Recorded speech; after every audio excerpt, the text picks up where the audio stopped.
Muy buenas noches, bienvenidos a Signo Pesos, la economía al alcance de su pantalla. Estos son los temas claves de hoy.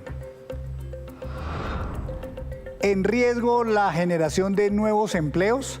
Los cambios al Código Laboral aprobados hasta ahora en la Cámara de Representantes tienen contentos a muchos trabajadores, pero en alerta a las empresas por los impactos económicos que traerán. Hablaremos en minutos con Alejandra Osorio de Acopi Bogotá para revisar esas afectaciones.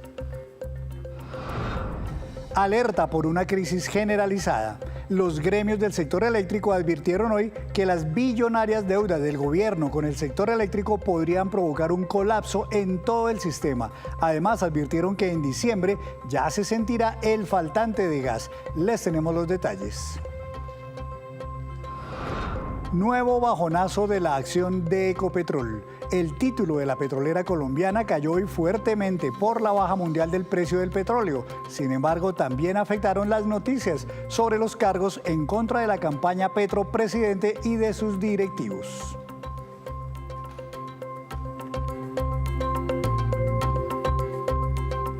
Y comenzamos esta emisión de Signo Pesos hablando de la reforma laboral y de las preocupaciones que está generando sobre las empresas por los eventuales sobrecostos que generarán algunos de los cambios aprobados hasta ahora en la Cámara de Representantes, donde se adelanta el segundo de 4 debates. Saludo a la vocera de las pequeñas y medianas empresas agrupadas en Acopi, Bogotá y Cundinamarca, la doctora Alejandra Osorio. Doctora Alejandra, buenas noches, bienvenida a Signo Pesos.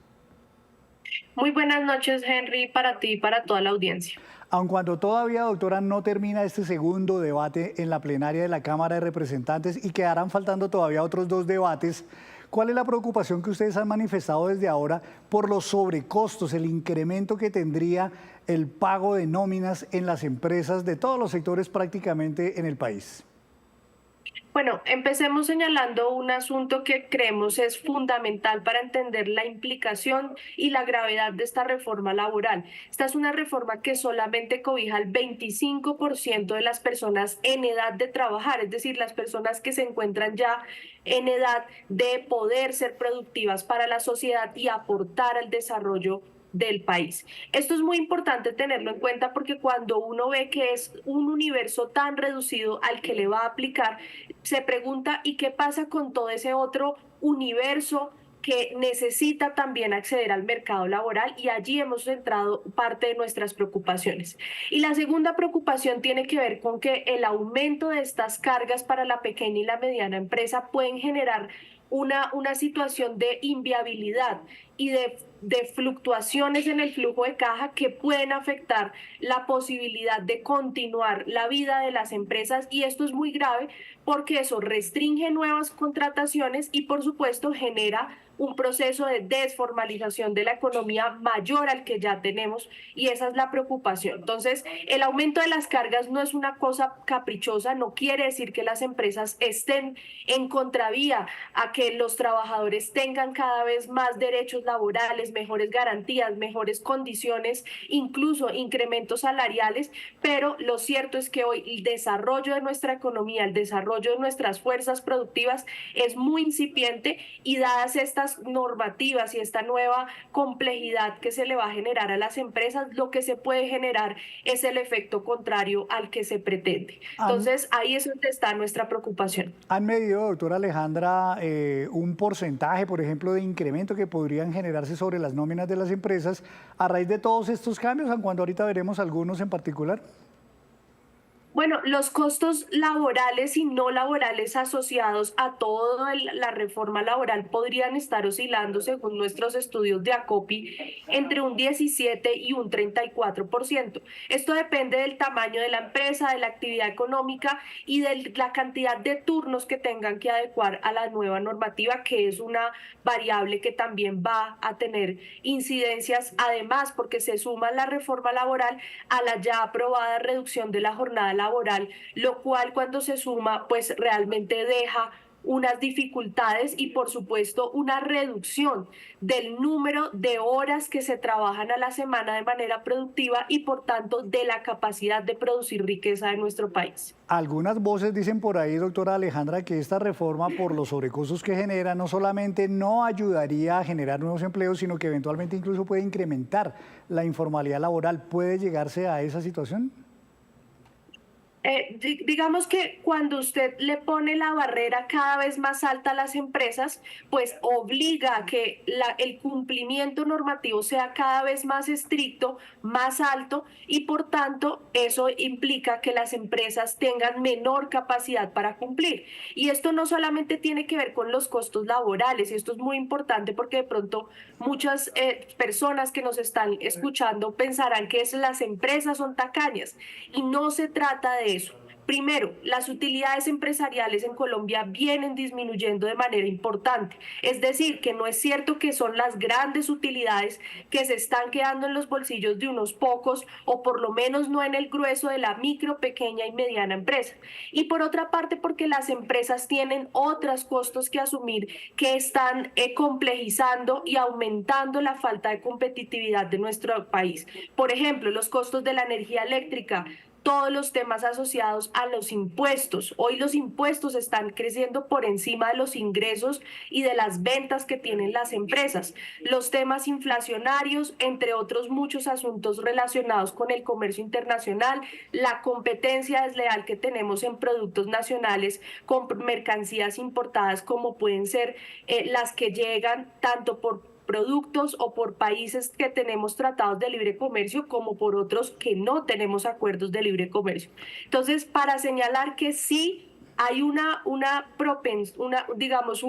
fomento, un incentivo negativo a la creación de empleos nuevos y eso puede derivar en un aumento de la informalidad y en un aumento del desempleo también. Entre los cambios que ya están aprobados hasta este segundo debate está, por ejemplo, que los contratos a término indefinido deben ser la regla general, que los contratos temporales deben tener un límite de máximo 4 años, incrementos en los recargos nocturnos, incrementos en los recargos por trabajar en dominicales y festivos. ¿Cuáles de esos 4 cambios, por ejemplo, pueden resultar más dañinos o generan más reparos de parte de las empresas? Bueno, el primer tema que mencionas del cambio de las formas de contratación, ahí nosotros queremos hacer énfasis. Las empresas formales tienen una tendencia mayoritaria a la generación de contratos formales y de contratos a términos indefinidos. Eso es una cosa que nadie ha dicho en estos debates y es muy importante que la gente sepa. La propensión en general de las empresas sí es a generar empleo formal y bien remunerado, pero deben existir una variedad de posibilidades de contratación para que las empresas, conforme a las necesidades del mercado, puedan tener la flexibilidad para adaptarse y ahí es donde se necesitan las otras formas de contratación que no deben ser tan estrictas o tan, digamos, limitadas como está proponiendo la reforma. Entonces, eso como un primer punto. Frente a los otros temas de aumento de recargos, por ejemplo, el cambio de la naturaleza de los aprendices SENA, nos preocupa que además se aumenta la monetización casi en un 100% de los aprendices que no son suministrados por el SENA y que se vuelven casi que un impuesto a la nómina que pagan las empresas al SENA. Preocupan también todos los recargos, por ejemplo, aumento de la licencia de paternidad, los asuntos relacionados con los dominicales, festivos y, por supuesto, el cambio de la jornada laboral que ya también fue aprobada en este segundo debate. Entonces, cuando uno suma todo eso, lo que encuentra es que son una cantidad de nuevas cargas para las empresas con más horas laborales pagas, pero que no generan productividad dentro de las empresas. Y por supuesto que muchos comparan con otros países, pero lo cierto es que el nivel de desarrollo que tenemos en el país no es suficiente para tomar la decisión de este tipo de normativas que restringen la posibilidad de generar mayor riqueza y por tanto más empleo. En las últimas horas, doctora Alejandra, la polémica se centró en un artículo que favorece a las mujeres en la medida en que ordena que las empresas les den como los permisos, digamos, cuando están sufriendo, por ejemplo, de dolores menstruales, de endometriosis, o cuando tienen también, por ejemplo, digamos que salir a atender responsabilidades con sus hijos en el colegio, llevarlos al médico, etcétera. Y hay quienes dicen, eso lo que puede convertirse es en algo en contra de las mujeres, porque las empresas van a querer entonces no contratar a tantas mujeres, preferiblemente contratarían a hombres. ¿Cree usted que eso puede ser así? Mire, hoy las empresas dan muchos de estos permisos, seguramente no en la medida en que se requieren muchas veces por parte de los trabajadores, pero realmente cuando lo importante es no solamente quedarse analizando un solo artículo, sino verlo en la completitud. Cuando uno analiza que son una cantidad de nuevas cargas para las empresas, todas juntas, lo que puede terminar generando es que si al mismo tiempo hay un permiso de este tipo, pero además hay una licencia, pero además hay otra situación, digámoslo, propia de la actividad económica, pues eso puede conducir a una pequeña y mediana empresa que se reduce su nivel de productividad en un momento dado al 50, al 70%. Y ahí es donde está la preocupación. Y hoy esas personas que tienen un trabajo formal con garantías, pues pueden terminar perdiéndolo. Y ahí es donde está la preocupación, repito, que tenemos desde la pequeña y la mediana empresa, que no puede asumir toda esta nueva carga laboral que se le va a imponer con esta nueva reforma. ¿Tienen ustedes como empresarios la esperanza de que eventualmente en el segundo o más bien en el tercer debate y cuarto debate que serán en el Senado de la República puedan corregirse algunas de estas cosas o creen que esto va a terminar pasando así como hasta ahora va?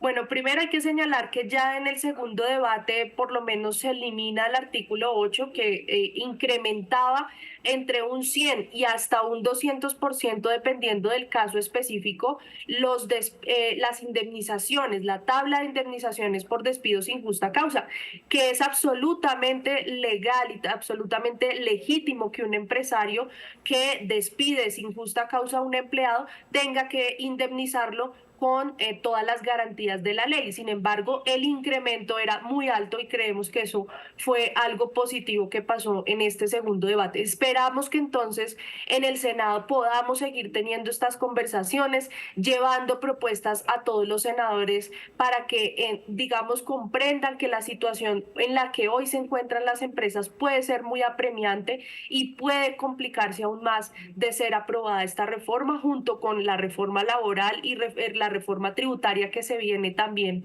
en camino, que tenemos allí algunas preocupaciones. Entonces, la situación económica del país merece un análisis más sesudo y más concreto frente a la capacidad real que van a tener las empresas, especialmente el tejido empresarial mayoritario del país, que son las micro, pequeñas y medianas empresas que representan el 99% de este tejido y que se va a ver gravemente afectado de aprobarse esta reforma. Bueno, doctora Alejandra, gracias. Esperaremos entonces a ver qué pasa en lo que resta de estos debates. Muy amable por estar en Signo Pesos. Bueno, buena noche. La visión de los empresarios sobre la reforma laboral. Hacemos una breve pausa, pero cuando regresemos espere datos interesantes sobre la temporada de cruceros en Cartagena. Ya nos vemos. Gracias por continuar en Signo Pesos y a esta hora saludo a Víctor Grosso que trae noticias relacionadas con la acción de Ecopetrol. Con la acción de La Iguana, nuestra empresa más importante. Henry, buenas noches para los televidentes. Y es que los mercados, tanto en Colombia como en Estados Unidos, siguen castigando bastante a las acciones de Ecopetrol. Hoy fue una nueva jornada de fuertes disminuciones para los títulos de la compañía, tanto en Wall Street como en la Bolsa de Valores de Colombia. Inclusive hoy cerraron por debajo de lo que habían cerrado hace un par de semanas, cuando usted recuerda, JP Morgan bajó como el precio objetivo de las acciones de Ecopetrol. Entonces están muy preocupados en los mercados por lo que está ocurriendo con los títulos de esta compañía. Miremos qué pasó en la jornada de hoy en la Bolsa de Valores de Colombia. Cayeron 4,45%, precio de cierre 1.825 pesos ya por acción. Esto no se veía desde noviembre del año 2020.